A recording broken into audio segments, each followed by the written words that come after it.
नमस्कार दोस्तों, स्वागत है आपका मेरे YouTube channel study with Vivek Kumar में। जैसा कि आपको पता है, इस चैनल के माध्यम से क्लास 12 फिजिक्स की तैयारी कराई जा रही है, जो आगामी बोर्ड परीक्षा के लिए काफ़ी इंपॉर्टेंट होने वाली है। ठीक है, तो आज हम स्टार्ट करने वाले हैं फिजिक्स सेकंड और गोलीय पृष्ठ पर अपवर्तन का सूत्र। ये चैप्टर 3 में है और इसकी 2 डेरिवेशन है जो काफ़ी इंपॉर्टेंट है और मुझे ऐसा लगता है कि इस बार वो एग्ज़ाम में ज़रूर आएगी, कोई एक इनमें से एग्ज़ाम में ज़रूर आएगी।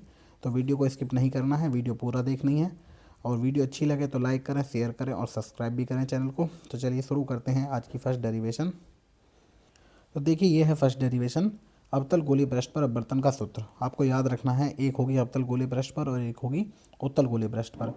पिछले कई सालों से एग्जाम में ये पूछी जा रही हैं और मुझे ऐसा लगता है कि इस बार भी एग्जाम में इनमें से कोई एक डेरिवेशन पूछी जाएगी।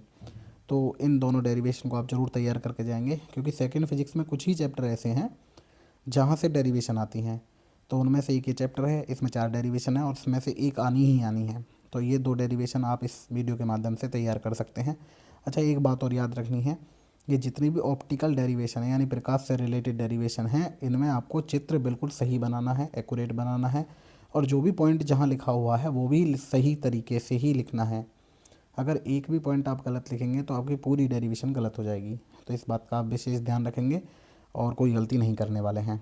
ठीक है, फिगर आप देख सकते हैं इमेज में। अगर कोई चीज़ समझ नहीं आ रही है तो आप मुझे बता सकते हैं, ठीक है, कमेंट में। तो अब ये चित्र आप देख लीजिए और इसके बाद हम देखते हैं इस पर आगे क्या लिखना है। ठीक है, तो हमने क्या किया है, एक अवतल गोलीय पृष्ठ लिया है और उसका नाम है ZP/Z'। ये आप देखेंगे मेरे साथ साथ, ये वाला है ZP/Z'। ठीक है, ये इसकी मुख्य अक्ष हो गई है, ये वाली लाइन। इस मुख्य अक्ष पर स्मॉल u दूरी पर हमने एक वस्तु O ली है, इससे एक प्रकाश किरण चली है ये OA। ठीक है, और जहाँ जाके टकराएगी वहाँ से मैंने एक अभिलंब खींचा है, ये लाइन। अब हमें पता है कि बाहर का माध्यम N1 है, ये यानी विरल है और अंदर सघन है, कांच के अंदर जाएगी प्रकाश किरण। तो अपवर्तन के नियम अनुसार जब भी कोई प्रकाश किरण विरल माध्यम से सघन माध्यम में जाएगी तो वो विलंब की ओर मुड़ जाएगी। तो ये प्रकाश किरण किधर होगी, थोड़ी सी ऐसे हो जाएगी क्रॉस, है ना। और जानी कैसे चाहिए थी, जानी ऐसे चाहिए थी, है ना। अब जैसे जानी चाहिए थी, मतलब जिधर गई है उसे बैक करके मिला दीजिए जितनी मुड़ गई है। तो जहाँ आके मुख्य अक्ष पर मिलेगी ये, वहाँ पर प्रतिबिंब बनेगा, सीधा बनेगा और आभासी बनेगा। ये भी आपको याद रखना है, ठीक है। तो ये वाला कोण है अल्फ़ा, जो प्रतिबिंब वाला कोण है बीटा है और ये जो अभिलंब खींचा है ये वाला कोण है गामा। यहाँ पर एक पॉइंट ए लिया गया है इस बिंदु पर, ये बिंदु ए है, तो यहाँ पर भी आपको ध्यान रखना है। और ये 2 कोण और आपको याद रखने हैं। एक कोण तो ये वाला है आई, ठीक है, ये यहाँ से यहाँ तक, ये ग्रीन वाली लाइन से ये कॉफ़ी कलर की लाइन तक है आई कोण।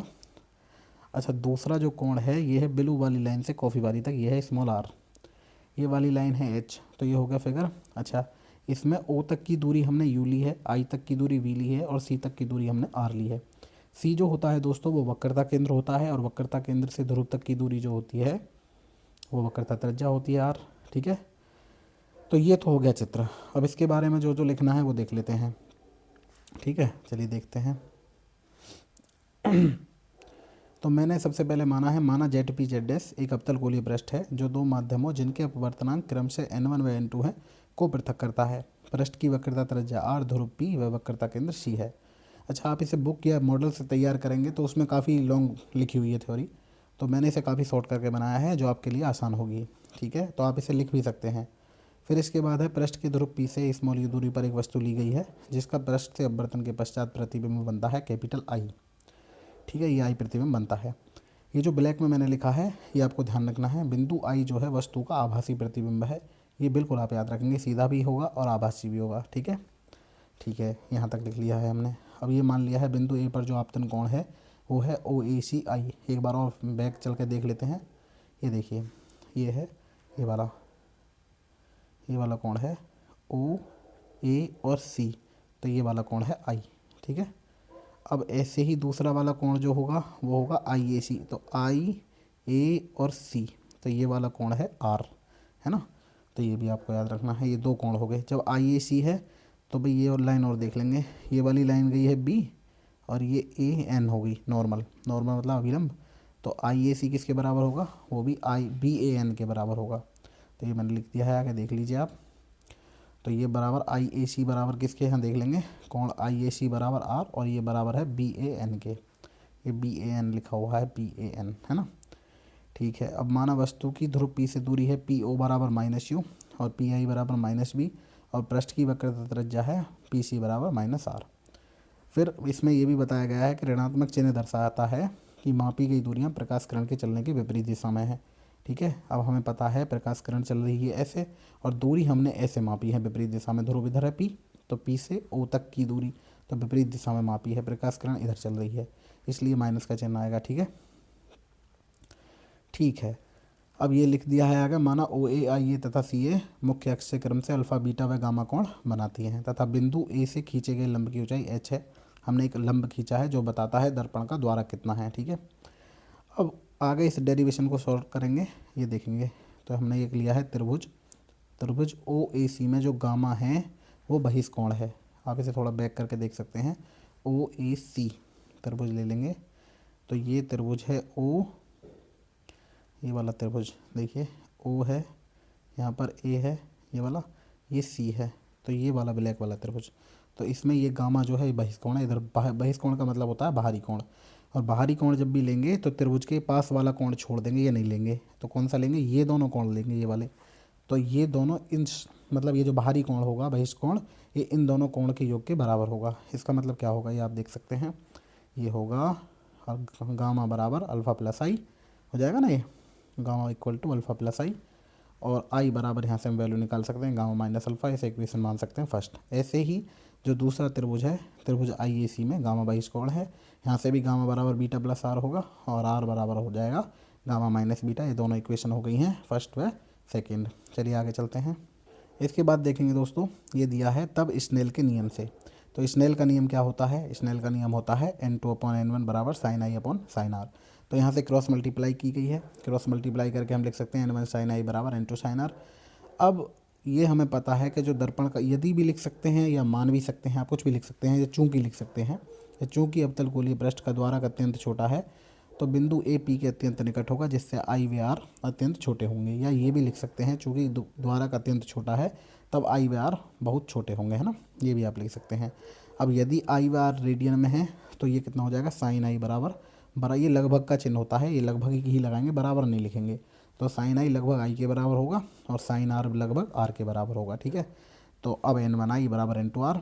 अच्छा, आई व आर के मान हम निकाल चुके हैं पहले ही हम निकाल चुके हैं आई व आर के मान। जब निकल चुके हैं तो समीकरण 1 व 2 से आई व आर के हम मान रख देंगे इस इक्वेशन में, समीकरण 3 में। तो मान रखेंगे तो क्या वैल्यू आएगी, n1 गामा माइनस अल्फ़ा बराबर n2 गामा माइनस बीटा, ये हो गई। ठीक है, अब इसकी मल्टीप्लाई कर देंगे अंदर, जब अंदर मल्टीप्लाई करेंगे तो n1 gamma minus n1 alpha बराबर n2 gamma minus n2 beta. अब गामा गामा एक तरफ ले लीजिए, गामा कॉमन कर दीजिए, तो n2 beta minus n1 alpha बराबर कितना हो जाएगा, n2 minus n1 into gamma. तो स्टेप बाय स्टेप डेरिवेशन तैयार करेंगे हम। ये सेकंड स्टेप था, जहाँ से हम स्नेल के नियम से चले हैं, ये वाला, ये सेकंड स्टेप है। और इससे पहले जो था वो फर्स्ट स्टेप था, उसमें चित्र का यूज़ था। ठीक है, तो याद रखना डेरिवेशन को आप स्टेप बाय स्टेप तैयार करें। अगर आपको ऐसे परेशानी हो रही है तो मैं आपको स्टेप बाय स्टेप पीपीटी से बनाकर भी तैयार करा दूंगा, आप ये कमेंट में लिख सकते हैं। ठीक है, लेकिन ये बहुत शॉर्ट डेरिवेशन है जो आपके एग्जाम के पॉइंट ऑफ व्यू से काफ़ी इंपॉर्टेंट है। याद रखेंगे, इन दोनों डेरिवेशन में से एक डेरिवेशन इस साल एग्जाम में आने वाली है, ये कन्फर्म है। चलिए देखते हैं आगे। इसके बाद हमें पता है चूँकि पृष्ठ का द्वारक छोटा है तो अल्फ़ा बीटा गामा भी अत्यंत छोटे होंगे, ये भी छोटे हो जाएंगे। कौन, अल्फ़ा बीटा गामा जो हमने लिए थे वहाँ, तो अल्फ़ा बीटा गामा छोटे हो गए। तो अल्फ़ा बीटा गामा जब छोटे कोण होंगे, अच्छा आपको याद रखना है टिग्नोमेट्रिक फंक्शंस में जो साइन होता है वो बड़े कोण के लिए होता है और टेन होता है छोटे कोण के लिए। तो अल्फ़ा बीटा गामा के स्थान पर हम लेंगे टेन अल्फ़ा, टेन बीटा और टेन गामा। तो ये मैंने डायरेक्ट थोड़ा सा लिख दिया है, ऐसे तो और शॉर्ट कर दी है, चाहे तो और भी लिख सकते हैं इसमें। एक लाइन थोड़ा सा ये बढ़ा लेंगे कि अल्फ़ा बराबर टेन अल्फ़ा बराबर किसके हो जाएगी, ये हो जाएगी लाइन किस कौन सी, ए एम लंब था, ए एम बटे पी ओ, ये लिख सकते हैं एक लाइन। फिर बराबर ये लिख सकते हैं एच बटे माइनस यू, यानी ये वाली लाइन मैंने काट दी है, चाहो तो काट सकते हैं, कोई दिक्कत ऐसी वाली बात है नहीं। तो अल्फ़ा बराबर ten alpha H upon minus you, और बीटा बराबर ten beta H upon minus B, gamma बराबर ten gamma H upon minus R. और अल्फ़ा बीटा गामा के मान हम इस वाली इक्वेशन में रख देंगे समीकरण 4 में। तो 4 में वैल्यू रख दीजिए इनकी सबकी, तो कितनी हो जाएगी, ये वैल्यू रख दीजिए। और वैल्यू रखने पर ये आएगा, डेरिवेशन सॉल्व हो जाएगी। यहाँ तक है डेरिवेशन। इसके बाद ये जो आई है यहाँ, आप चाहो तो यहाँ तक भी छोड़ सकते हैं, इसमें कोई ऐसी बड़ी बात है नहीं। चाहे थोड़ा सा और आगे दिखा दीजिए, n1 कॉमन कर दीजिए दोनों तरफ से, और n2 अपॉन n1 को सापेक्ष अपवर्तनांक मान के यहाँ तक कर सकते हैं। तो यहाँ तक ये डेरिवेशन सॉल्व हो जाएगी। फिर इसके बाद लिखेंगे कि यही अपवर्तन का सूत्र है, यही अपवर्तन का सूत्र है। बस इतना लिख के ये डेरिवेशन समाप्त हो जाएगी। तो बहुत इंपॉर्टेंट डेरिवेशन है। इसके बाद एक डेरिवेशन और देख लेते हैं, चलिए देखते हैं। तो ये है दोस्तों अगली डेरिवेशन, उत्तल गोलीय पृष्ठ पर अपवर्तन का सूत्र। इसके लिए भी चित्र बनाएंगे, ठीक है। तो ये होगा जेड पी जेड एस, ये भी इसमें भी वही सेम लाइन ली गई है, जेड पी जेड एस, देख सकते हैं थोड़ा सा, ये देख लेंगे। तो ये है जेड पी जेड एस, है ना, और ये हो गई इसकी मुख्य अक्ष पर ये वस्तु हो गई ओ, ठीक है। ओ से एक लाइन चली है, इसका जो मुख्य फोकस होता है वो कांच के अंदर होता है, इसलिए हमने यहाँ पर अभिलंब ये खींचा है अंदर की ओर, ठीक। अब ये अभिलंब की ओर मुड़ेगी तो इधर मुड़ी, इसे पीछे हटाएंगे तो यहाँ कहीं प्रतिबिंब बनेगा आई। तो अब इसमें थोड़ी सी ये गड़बड़ है, इनमें लिख लेंगे, अल्फ़ा बीटा गामा लिखने को भूल गए हैं। तो ये अल्फ़ा होगा, ये बीटा होगा, और अभिलंब वाला कोण होगा गामा। तो ये आप ज़रूर लिख लेंगे, ये थोड़ा सा रह गया है। तो अल्फ़ा बीटा गामा आप ये लिख लेंगे, है ना। अब और थोड़ा देख लेंगे, ये वाला कोण जो होता है ये वाला बनेगा आई, ठीक है, ये आई हो जाएगा।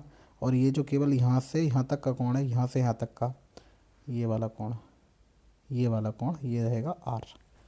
तो ये भी आपको याद रखना है, ठीक है। ये चित्र आप ठीक से समझ लेंगे।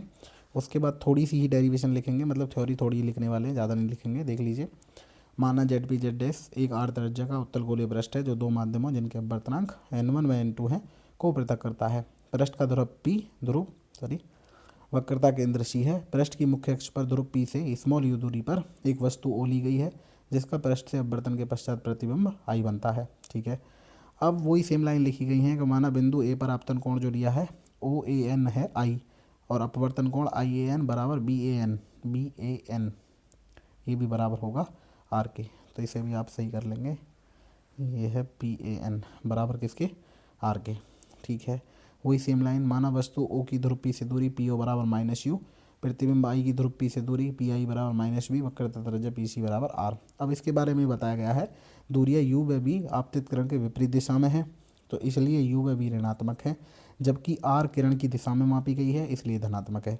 फिर वही सेम लाइन कि माना OA मुख्य अक्ष से क्रम से अल्फा बीटा गामा कोण बनाती हैं तथा एक खींचे गए लंब की ऊंचाई स्मॉल h है, जो पहले लाइन में लिखी थी हमने डेरिवेशन में। अच्छा, इसमें कुछ डेरिवेशन में कुछ शब्द, कुछ लाइन ऐसी है जो कॉमन है, तो दोनों ही डेरिवेशन लगभग याद नहीं करनी है, कुछ चीज़ें छोड़ सकते हैं, उन्हें कॉमन करके छोड़ सकते हैं हम, ठीक है। चलिए आगे देख लेते हैं। अब OAC में I बहिष्कोण है, I जो है वो क्या है, बहिष्कोण। चलिए चित्र देख लीजिए पहले, OAC देखते हैं। तो कहाँ है OAC, तो ये O है, ये A हो गया, ये C हो गया, तो ये बन गया त्रिभुज, है ना। तो इसमें I बहिष्कोण है।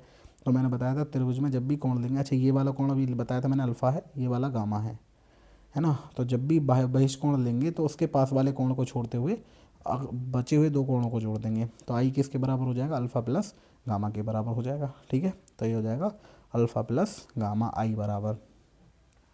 ऐसे ही IAC में R बहिष्कोण है तो R बराबर हो जाएगा बीटा प्लस गामा। तो ये समीकरण 1 और 2 हो गई हैं। चलिए आगे देख लेते हैं। अब समीकरण 2 हो गई हैं तो सेम वही लाइन लिखने वाले हैं। तब स्नेल के नियम से n2/n1 बराबर sin I upon sin R, cross multiply कर दीजिए, n1 sin I बराबर n2 sin R। अब चूंकि गोलीय पृष्ठ का द्वारक छोटा है तो इसमें देखो मैंने वो लाइन काट दी है, ज़्यादा लंबी नहीं लिखने के अलावा, मतलब लंबी नहीं लिखनी है, इतना ही लिख देंगे। गोलीय पृष्ठ का द्वारक छोटा है तब I व R भी अत्यंत छोटे होंगे। sin I बराबर I के होगा, sin R बराबर स्मॉल r के होगा। तो साइन हटा दीजिए, n1 I बराबर n2 R। अब 1/2 में I व R के मान रख देंगे हम। जब मान रखेंगे तो कितना हो जाएगा, n1 अल्फ़ा प्लस गामा बराबर n2 बीटा प्लस गामा, ये हो जाएगा ना, ठीक है। अब गामा गामा एक तरफ कर लेंगे, बाकी सब एक तरफ। तो इक्वेशन नंबर 4 बन के आएगी n1 alpha minus n2 beta बराबर n2 माइनस n1 और इसका होल गामा। अच्छा, अब फिर वही लाइन लिखेंगे, दर्पण का द्वारक छोटा है तो अल्फ़ा बीटा गामा भी छोटे होंगे, तो इसके लिए 10 लेंगे। तो अल्फ़ा बराबर 10 alpha h upon minus you, और बीटा बराबर 10 beta h upon minus v, gamma बराबर 10 गामा h अपॉन आर। तो अब अल्फ़ा बीटा गामा के मान समीकरण 4 में आप रख देंगे, तो ठीक है। समीकरण 4 में दोनों के मान रख देंगे अब। तो कितना हो जाएगा n1 अपॉन, देखो थोड़ा सा ही चेंजमेंट है क्योंकि इसमें ये r पॉजिटिव आई है, उसमें r भी नेगेटिव थी, आपको पता होगा जो अवतल वाला था उसमें ये पोर्शन भी नेगेटिव ही था, लेकिन इसमें ये पॉजिटिव है। तो इसमें यहाँ भी देख लेंगे एक बार, ये वाला पोजीशन देखिए, ये भी चेंज है, ये दोनों सब इक्वेशन चेंज है। ऐसा ना हो कभी बिल्कुल सेम समझ के जो का तो एक ही याद करें, दूसरे को बिल्कुल याद ही ना करें। तो इसलिए वो चेंज तो वहीं से हो गया था जब आई की वैल्यू वहाँ तो गामा माइनस अल्फ़ा अवतल वाले में, और यहाँ थी आई बराबर अल्फ़ा प्लस गामा। ये अब देख लीजिए, ये देखिए ये, और बीटा की उसकी आर की वैल्यू थी बीटा प्लस गामा यहाँ, मतलब यहाँ पर है, और वहाँ थी गामा माइनस बीटा। तो चेंज हो गया है थोड़ा बहुत, ऐसा नहीं है कि बिल्कुल सेम टू सेम है। तो अब अल्फ़ा बीटा गामा के जब मान रखेंगे तो रखिए मान, तो रख देंगे मान है, देखिए तो अल्फ़ा बीटा गामा के मान रखने पर तो n1 h upon minus you, अब यहाँ पर ये हो गया minus n2 h upon minus v, n2 minus n1 h1 upon h upon r। अब केवल यहाँ से h कॉमन करेंगे, जब h कॉमन करेंगे तो n2 upon b minus n1 upon u बराबर n2 minus n1 upon r। h से h कैंसिल आउट कर दीजिए, तो n2 upon v minus n1 upon u बराबर n2 minus n1 upon r।